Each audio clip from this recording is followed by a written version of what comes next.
Mulainya kita dengan doa dulu. Silakan satu orang boleh untuk berdoa. Cabra, doa mulai.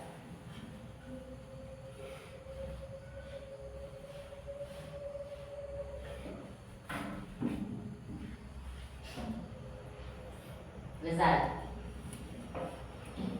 Mudah-mudahan apa yang kita pelajari hari ini mendapat manfaat kita nanti setelah kita mempelajarinya. Oke. Kalau begitu kita absen dulu ya. Ibu nggak tahu nih. Siapa yang nanti namanya dipanggil? Ditunjuk tangannya ya. Oke. Pertama, Binsa. Hadir Bu. Fadel. Bu. Kuat suaranya. Hadir Bu. Halo Moan. Bu. Imam. Oh, imamnya nggak ada ya? Mana imamnya?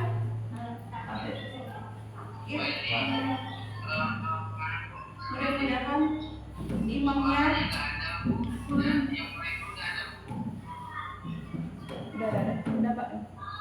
mudah-mudahan imamnya segera sembuh ya.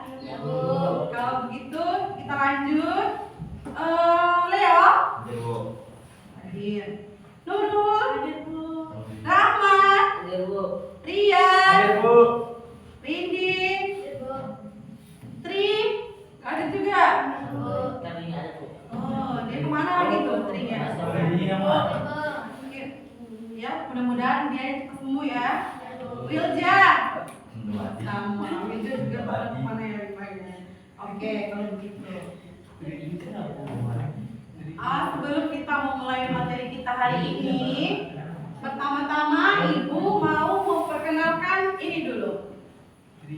Apa ini namanya? Jeruk apa ini namanya? Jeruk lemon, jeruk nipis. Terus jeruk nipis ini apabila kita rasakan, apakah dia rasanya Asam. Kalau ini apa? Sabun.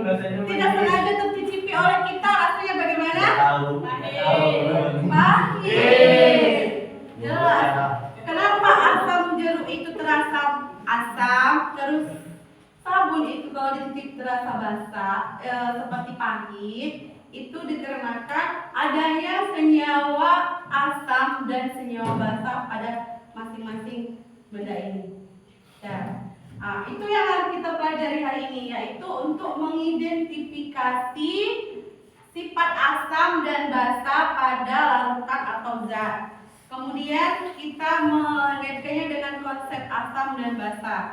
Terus kita juga akan melakukan percobaan praktikum sederhana dengan menggunakan indikator alami yang sudah Ibu siapkan di sini. Oke. Jadi untuk dia memperjelas kalian, ada satu video Ibu tayangkan. Ini dia. Sebenarnya udah Ibu buat perkenalannya dulu ya, sebentar. Ini dia. Apa aja dia bahan-bahan yang termasuk asam di dalam kehidupan kita sehari-hari? Ada yang tahu? Coba, ada yang tahu nggak? Seperti tadi asam, sabun, itu termasuk sifat asam dan basanya. Apalagi selain benda itu yang di sekeliling kita, sekitar kita yang tahu. Coba. Jeruk, iya tadi jeruk. Terus Rahmat? Iya, Fanta, minuman bersoda, iya dia termasuk asam. Terus Padel? Coca-Cola, ya dia termasuk minuman bersoda, asam. Terus pizza?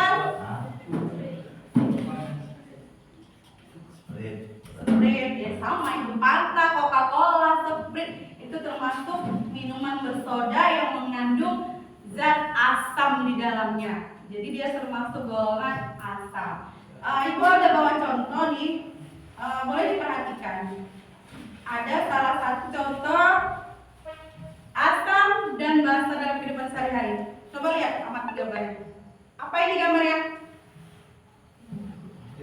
Kuat suaranya.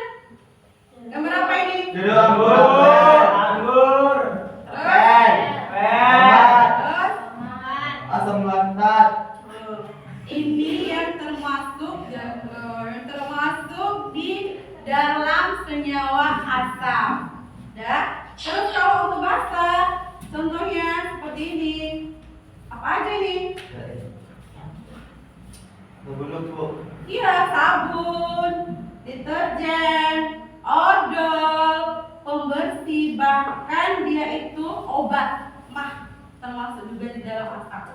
Kemudian pupuk. Tahu pupuk kan? Ini orangnya semua tukang lurus tuh kan? Karena kelajakan, tahu nih apa itu? Pupuk. Pupuk itu juga mengandung senyawa basa di dalamnya. Ya.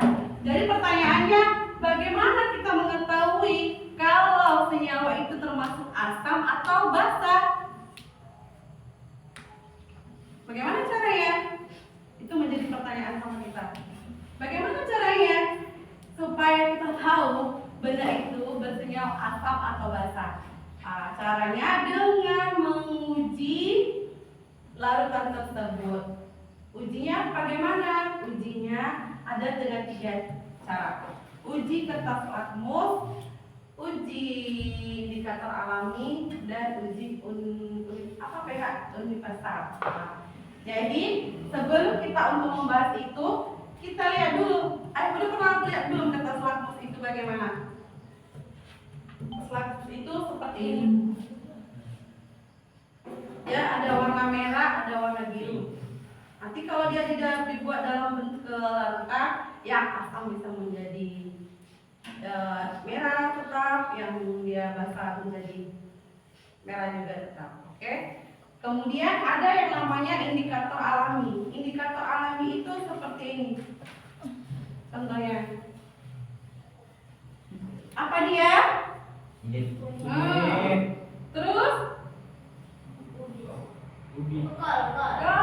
Kalau ungu. Terus apa lagi? Iya, terus apa lagi? Pancar air. Terus?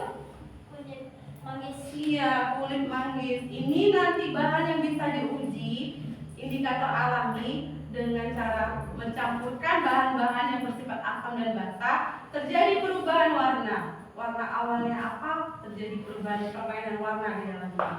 Oke? Terus ada satu lagi. Contohnya seperti ini.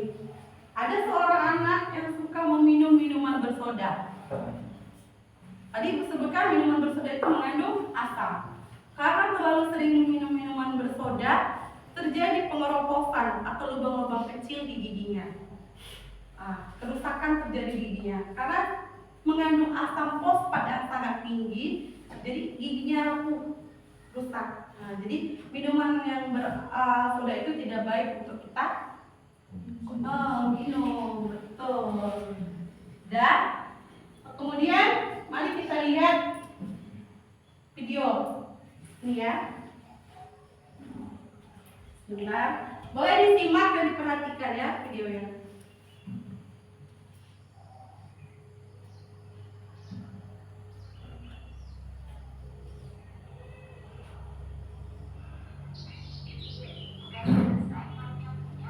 Dengar?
satu indikator alamiah pembasa.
Oke, dari video ini teman yang tadi mengatakan besok datang ya ke rumah saya mau melakukan sulap. Sulap maksud dia di sini itu dia mau melakukan percobaan indikator alamiahnya kunyit dengan bahan-bahan yang mau diuji.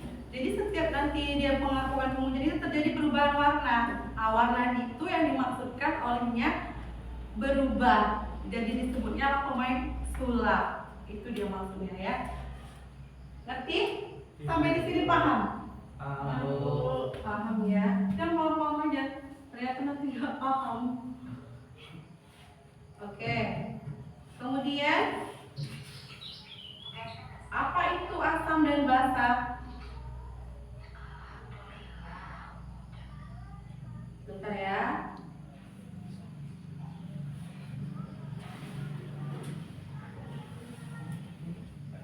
Nah, kemudian untuk mengetahui pemahamannya lagi, kita lihat dari video ini.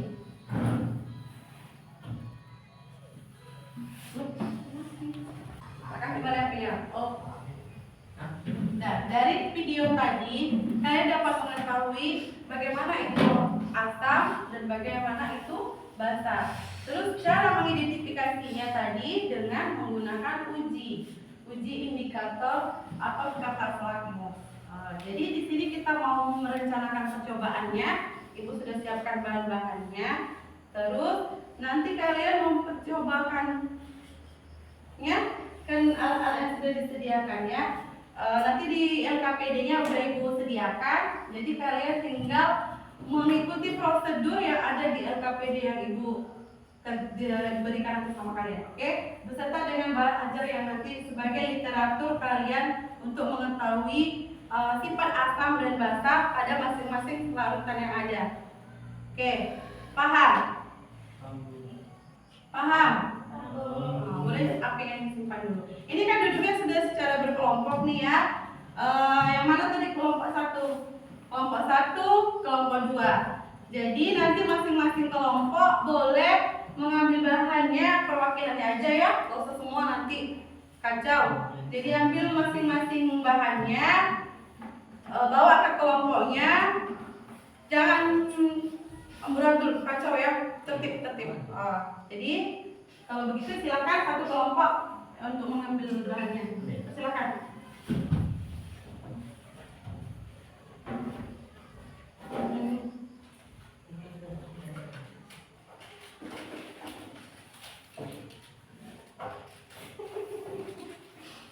Suara pada boleh lagi sini.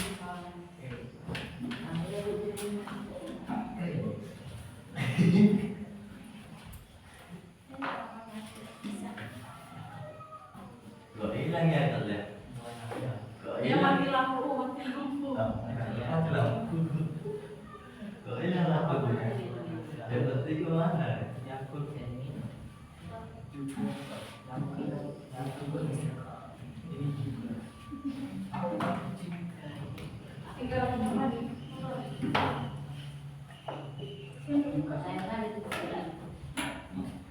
Oke.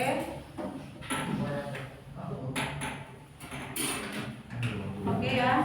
Bahan dan alatnya sudah ada tersedia. tersedia di meja. Sekarang Ibu beri LKPD-nya dulu ya. Bukan siapa ya? Bukan siapa ya? Ini ada. Kau masa kau pernah ambil ini? Benar ini.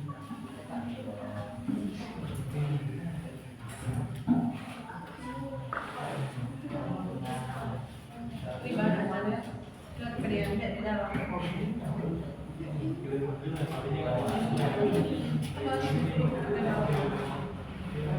Ini pisahkan. Keluarkan. Oke. Ini pisahkan dulu satu. Dia tahu yang mana asam mana basa. Lihat di prosedurnya ada di dalam LKPD.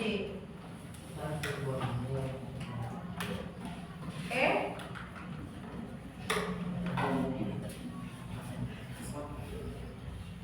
Oke.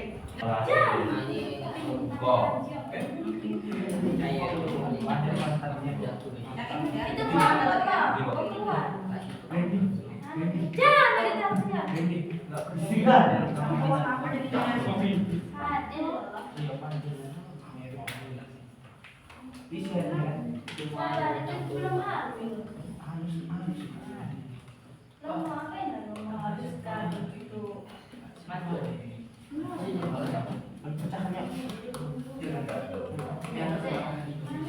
Satu temannya. Serius bentar, serius bentar. Ada. Ini kamu sudah lagi. Saya bodoh. Saya bodoh.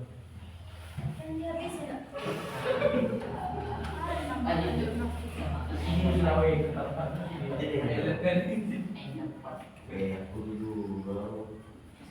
Aku bingung.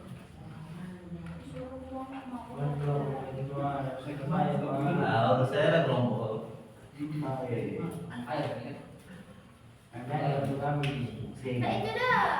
Ini.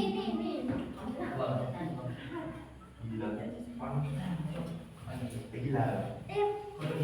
Halo boy. Jangan dibuka itu.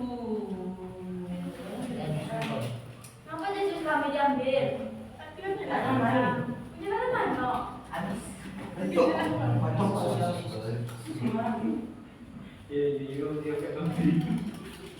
Kenapa nih? Bagi cukup. Buang gitu. Video.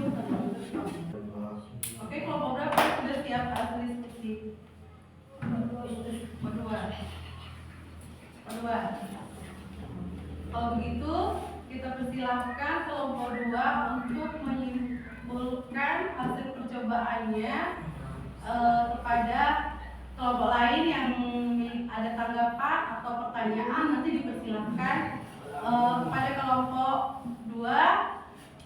Silakan untuk membacakan hasil percobaannya dan kesimpulannya. Silakan. Ada ke temannya. Teman-teman. Baiklah, saya berdua membacakan. Kuat. Baiklah, saya dari kelompok 2 ingin membacakan kesimpulan dari kami, dari kelompok 2. Larutan cuka dengan kertas maklum lakmus merah tetap merah, dengan kertas lakmus biru menjadi merah, maka cuka bersifat asam. Larutan garam dengan kertas lakmus merah tetap menjadi merah, dengan kertas lakmus biru tetap menjadi biru, maka garam bersifat garam.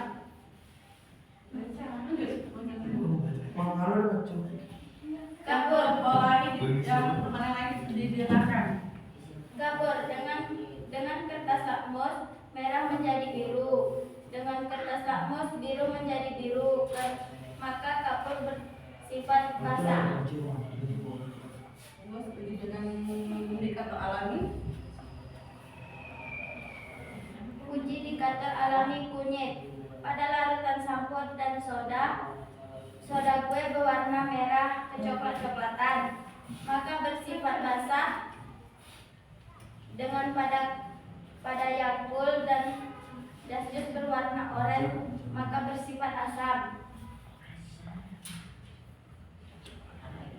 Uji indikator alami buah naga. Larutan asam dan buah naga apabila dicampur dengan larutan basa maka menghasilkan berwarna ungu tua, sedangkan larutan asam pada buah naga apabila dicampur dengan larutan asam akan menghasilkan warna merah muda atau pink. Uji indikator alami kubis ungu. Larutan yang bersifat asam cenderung berwarna merah, sedangkan larutan yang bersifat basa cenderung berwarna biru. Itulah kesimpulan dari kelompok 2. Yang ingin bertanya boleh bertanya. Ya, bagi kelompok lain yang mau menanggapi dan memberi pertanyaan, silakan. Ada yang mau menanya. Bagaimana? Silakan kelompok dulu. Nanti dijawab di ya. Ayo, nggak ada yang mau bertanya? Udah paham semua? Cepat.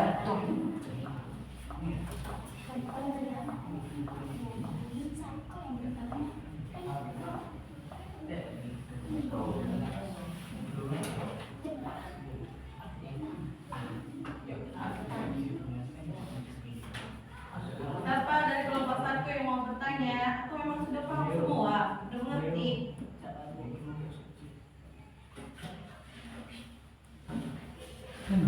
Silahkan kalau mau bertanya. Apa wortel bisa digunakan sebagai indikator asam basa? Pertanyaannya, apakah wortel bisa dijadikan sebagai indikator alami asam dan basa? Nah, pada kelompok 2, silakan. Jawabannya bisa karena wortel mengandung anisosiasin. Ketahuan kemudian. Apakah wortel itu bisa dijadikan sebagai indikator alami? Kamu yang mau jawab? Iya, ada. Bisa apa tidak? Baik, itu kalau mau dulu dia baca.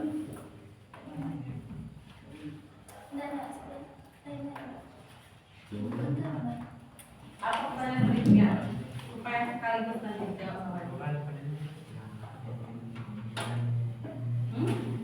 Bisa karena jawabannya. Capek.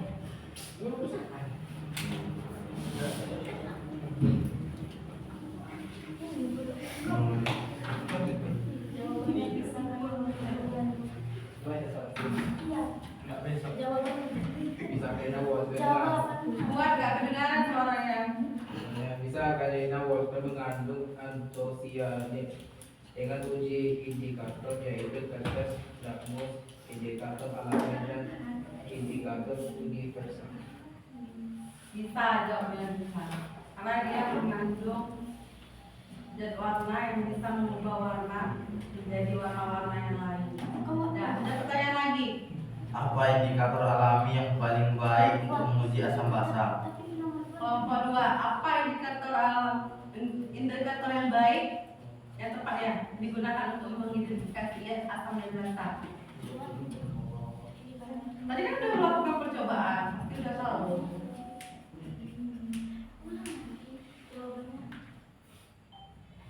Dengan uji indikator yaitu kertas lakmus, indikator alami dan indikator universal.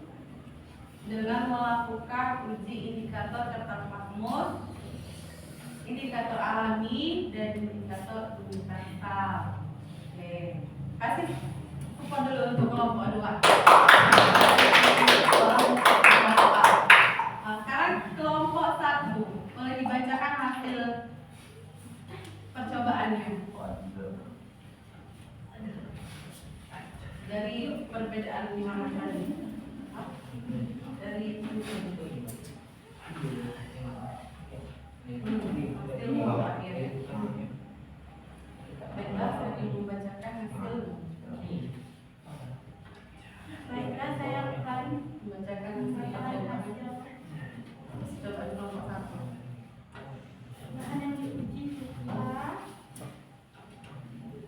Pot dan suaranya. Bahan yang diuji cuka. Pada lakmus merah. Pada lakmus merah akan menjadi merah. Pada lakmus biru akan menjadi merah. Ya. Maka dia bersifat Maka dia akan bersifat asam. garam. Garam pada lakmus merah menjadi merah. Pada lakmus biru menjadi merah.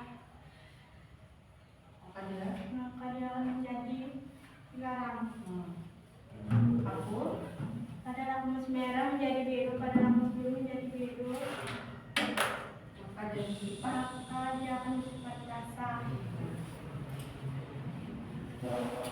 Bahan yang diuji kunyit, larutan yang diuji sampel, terus jagung, pada kue. langsung kesimpulannya juga. Masya Allah.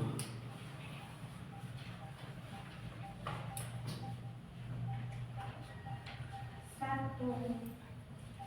Uji kunyit, larutan sampel dan soda, kue bersifat basah dengan larutan merah kecoklatan. Larutan apel dan jas bersifat asam dengan larutan oranye. Dua. Uji buah naga, larutan apel dan jas dicampurkan buah naga berwarna merah muda maka bersifat asam. Larutan sampel dan soda kue dicampurkan buah naga berwarna ungu maka bersifat basah. 3. Uji kubis dan kalung, larutan yang bersifat asam cenderung merah, larutan yang bersifat basah cenderung biru. 4. Larutan kapur dicelup lakmus merah menjadi biru dan dicelup lakmus biru menjadi biru maka larutan kapur bersifat basah. 5. Larutan garam dicelup lakmus merah bersifat merah dan dicelup lakmus biru bersifat biru maka garam bersifat garam. 6. Larutan cuka dicelup lakmus merah bersifat merah dan dicelup lakmus biru menjadi merah maka larutan cuka bersifat asam. Demikianlah pertemuan kami dari kelompok 1. Ada yang mau dipertanyakan ya? Silakan. Ayo kelompok 2 ada yang mau bertanya? Bisa benar, tanpa menjawab. Pot suaranya kalau mau bertanya. Ada bisa benar, tanpa menjawab. Saya ingin bertanya, apakah semua tumbuhan bisa digunakan sebagai indikator asam basa? Enggak. Ayo kelompok 1. Apakah semua tumbuhan bisa dijadikan sebagai indikator alamiah? Tambah saya. Masa iya?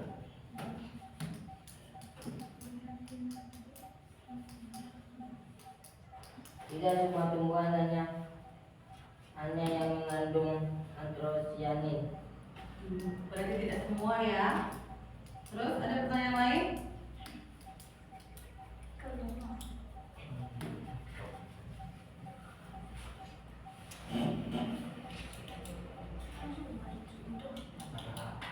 Apa indikator alami dan paling baik menguji asam basa?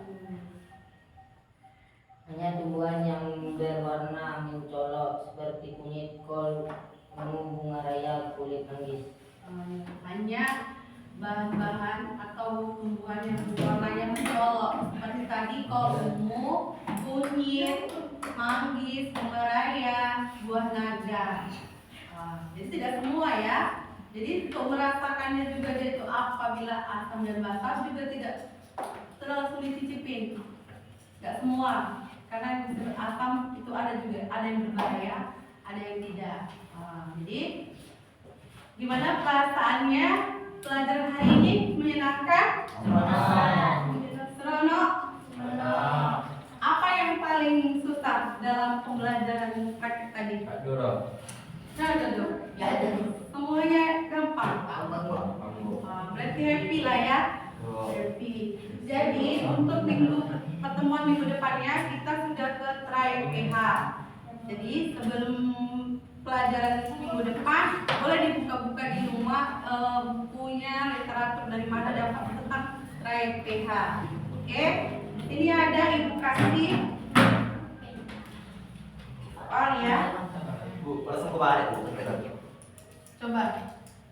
Untuk menguji kemampuan dan pemahaman kalian tentang materi tadi. Baca Bu. Ya. Di sini. Kan ada di depan yang dikasih di grup. Saya keluar dari grup Bu. Bentar. Oh. Beda deh.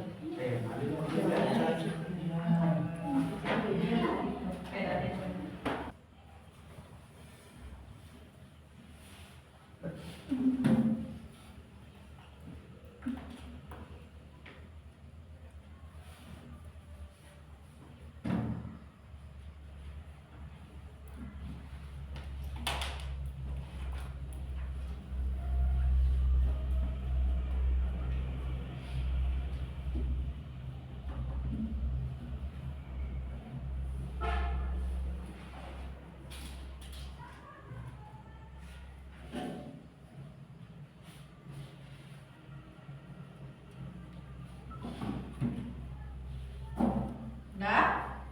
Bu. Oke. Boleh semua dibagi bagi.